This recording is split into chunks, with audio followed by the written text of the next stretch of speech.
Hi guys! Welcome back to our channel. So, dapat guys magluluto ako ng spaghetti na merienda natin. Since kulang ako sa Ricardo, magluluto na lang tayo ng inkiwar.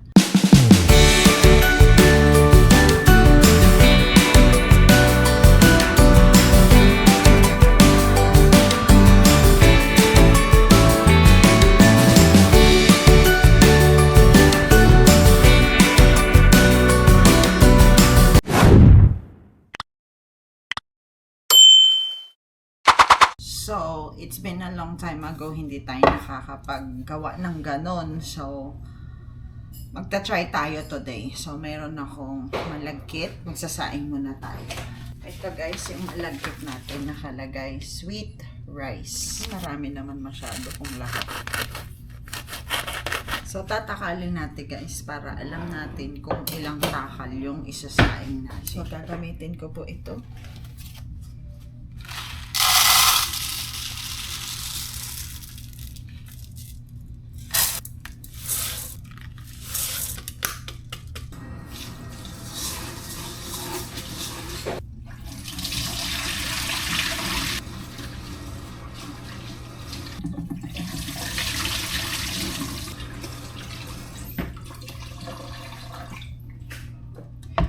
So, ayun po. Siguro yung gusto kasi nating luto yung makilnet lang. So, sakto lang tubig. Tapos, lalagyan natin ng konting asin.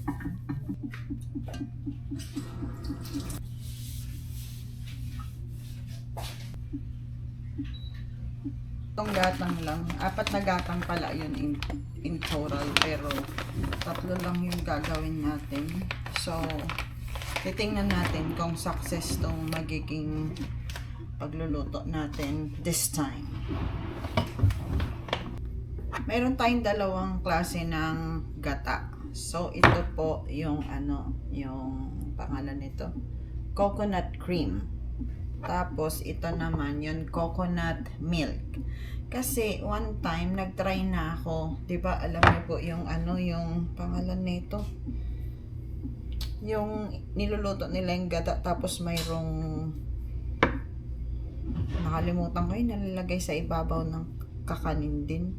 Hindi siya nagganon, hindi siya nagbuo. Yung latik, hindi siya naglatik guys. Tapos ito, susubukan natin kung maglalatik ito kasi cream susubukan lang po natin kung mag-success tayo ngayon. So, habang nagsasaing tayo ng malagkit, susubukan naman natin na ilatik to.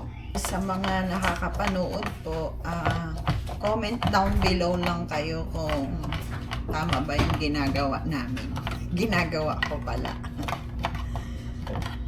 I mean kasi, masarap din pag ikaw mismo nagluluto. Siyempre, alam mo kung ano yung mga nilalagay mo dyan. Ganyan. Ganun. Sabi kasi nila nun, pag may manggagapat daw, hindi mag-aani. Dapat may uling. Ito siya guys. Oh! So, ilalagay na natin sa dito.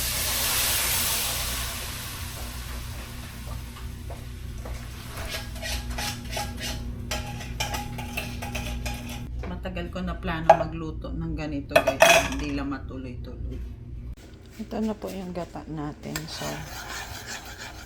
sana naman maglatik attach para naman mayroon tayong mailagay sa ibabaw ng inkiwar natin. Kasi kapag natuyo lang to, sayang naman. Sana maglatik talaga. Kasi mas masarap pag may latik. So, tingnan natin. Ayan na siya guys. Hindi ko alam bakit ganito. Iba talaga kasi ang gata dito kaysa sa Pinas. Mas maganda kasi sa Pinas kasi fresh. Dapat sana to magmamantika na to Tapos magbuo-buo na yan Kasi hindi siya nag-ani.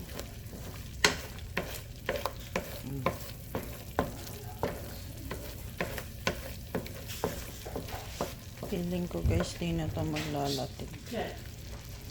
Feeling ko lang Pero maghintay pa ako konti pa.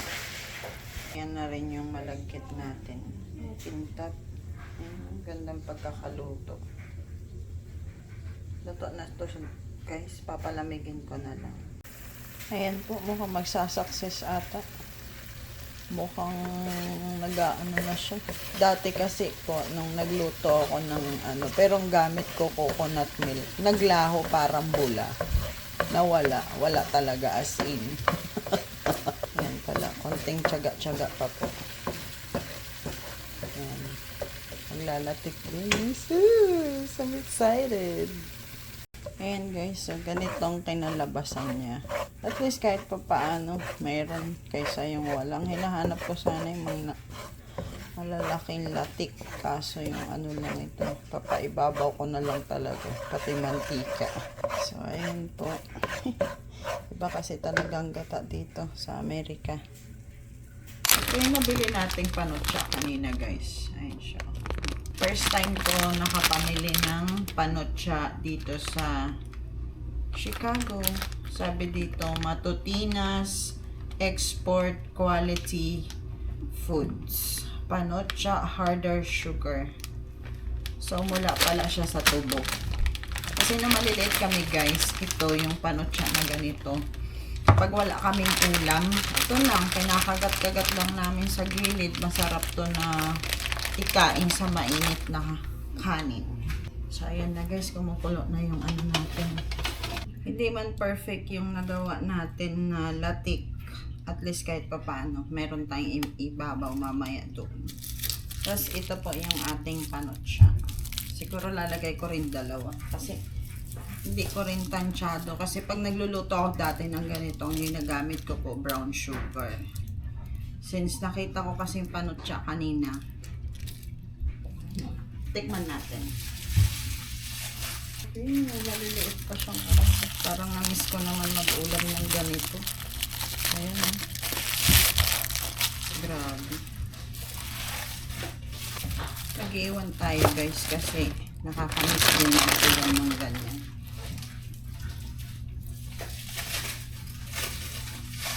So ayun guys, kumukulo na at malapit na rin malusaw yung ating dalawang panutsa. Ihalo na rin natin itong milk coconut. Coconut milk. Kasi yung ginawa natin kanina, yung cream naman po yan. Ayan. Ayan na yung panutsa natin guys. Lulusawin lang natin yan. Bago natin lalagyan ng gata. Ganun ba po yun? Pero, yun nga, syempre, yun lang alam natin eh. Hindi naman daw tayo matututo kung hindi tayo magta-try. So, first time ko po magluto ng inkiwar na may panutsa. Tapos ayan yung ibabaw natin mamaya guys. Sorry, hindi nag-success. Yung ganun sana sa nakikita ko nung maliit pa ako pag nagluluto sila. At least, we're trying our best. So, titikman po natin later. So, yung ating malagkit, malamig na. So, ayan na po siya. Kumukulo na.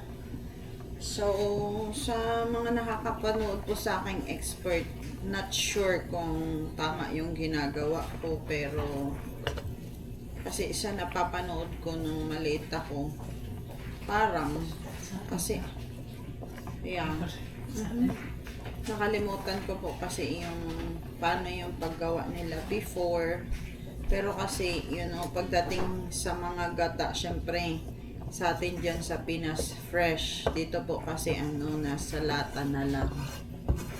Hindi fresh. Siyempre, mas magandang dihamak yung andyan sa atin sa Pinas. So, tubig lang po yung pinang-ano ko dito. Pero hahaluan na natin siya ng gata. Hindi ko alam kung tama ba. Pero tingnan natin kung nag-success siya. Oh! Ayan po, hintayin na lang natin na kumulo. Kumulo siyang mabuti. Tapos, ano, yung malapot na. Bago natin ilagay yung sinaing natin. So, ayan na siya guys. Ay, Pakuluin ko lang siya, mga 10 minutes pa siguro. Kasi maganda ilalagay natin yung sinaing natin, yung malapot na talaga ito. Mga 10 minutes siguro. Palaputin ko pa lang po siya, konti pa, bago natin ilagay ang sinaing na malagkit. Babawasan ko po muna kasi sobra guys. Konti lang po kasi yung sinaing kong malagkit, 3 gatang lang. Di kung kulang, pwede naman nating dagdagan. Ay, ang ganda yung pagkakasaing. Sana makilnet. Ano siya guys, kalahati lang muna po ilalagay natin.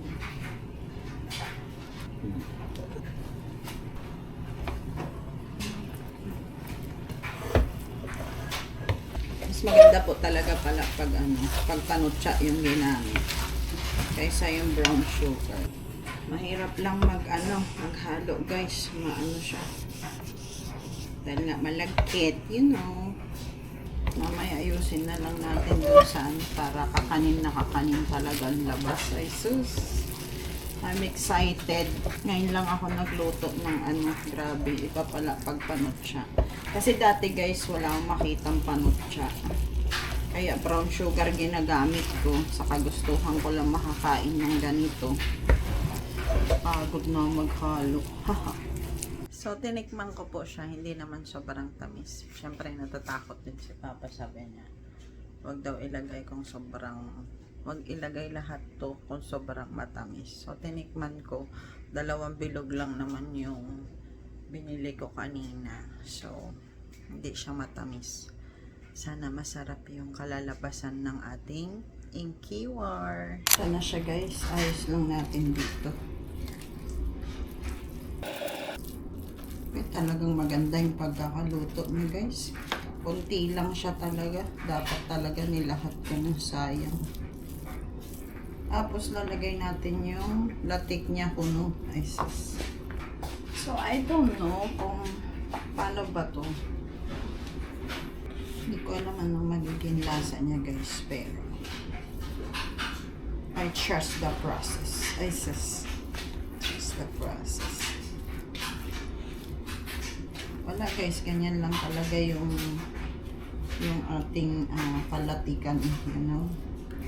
Pero wag na tayo maglagay sa side na to.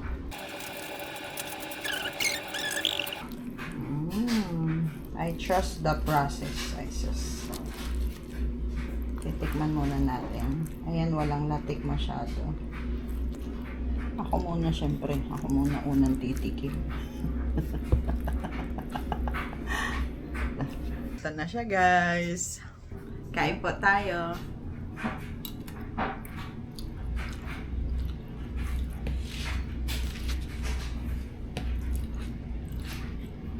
Ang sarap.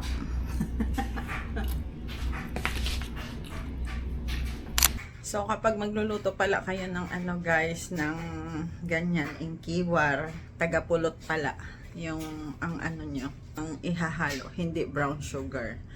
Tapos, ayun, 2 gata lang yung nagamit natin. Yung isa para sa, excuse me po, para sa latik, yung coconut cream. Tapos, yung hinalo natin dun sa tagapulot, yung coconut milk.